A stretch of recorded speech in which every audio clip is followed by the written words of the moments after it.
مبارک شه پښتنو کومه انجو نومې جینۍ چې د هندوستان نه پاکستان ته راغلې وه د ذله دیر د نصرالله هلک خواله ملاقات له د هغې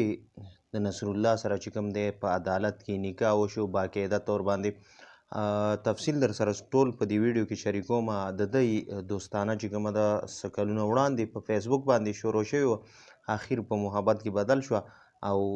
دغه انجو چې کومه ده هغه دلته کې راله پاکستان ته، د هغه سره یې اوس واده هم وکړ، نوم یې هم خپل بدل کړی دی. ګرانو کتونکو تاسو دا ویډیو کې پوره تفصیل لږ شانتي وګورئ، بیا پې یو څو خبرې کوو. کتونکو دا وخت تاسو ته د اپر دیر د دیر عدالت نه برای راست مناظر ښایو. جی څنګه چې تاسو د تیر څو ورځو نه په میډیا سوشل میډیا باندې مسلسل یو خبر ګورئ چې د انډیا نه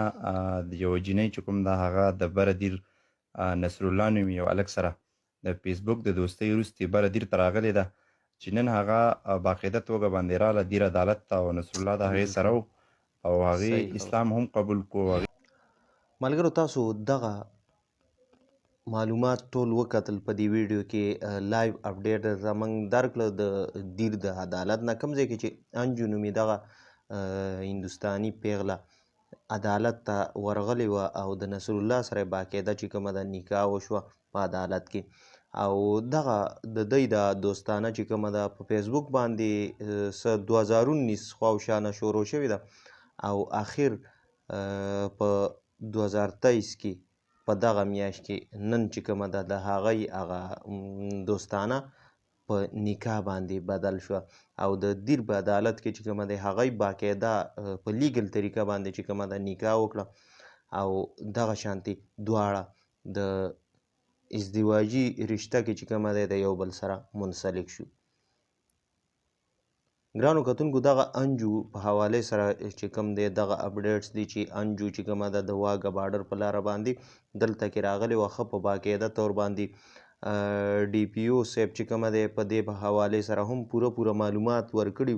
چې د دی لیګل ډاکومنټس چې کومه دي هغه د یو میاشتې دپاره وو، د دې دپاره د یو میاشتې دپاره چې کومه ده دا په پاکستان کې اوسېده شوه. آیا دی چې کوم د نکاح وشو د دې نه بعد آیا دی ته څومره وخت دپاره چې کومه ده یعنې توسیع ورکول کېږي یا آیا دې ته چې کومه ده دې ځای نیشنلټي ورکول کېږي چې څنګه هم معلومات راځي تاسو سره به ټول شریکو ګرانو کتونکو. خو دغه د انډین انجو حوالې سره چې کوم اپډیټس وو نو ما ویل راشه د ګرانو کتونکو سره هم شریک که او تاسو هم دا ویډیو چې کوم ده مخکې د نورو ملګرو سره شیر کوئ چې زیاتو ملګرو ته ورسي، ولې چې په دغه شش و پنج کې اکثر پښتانه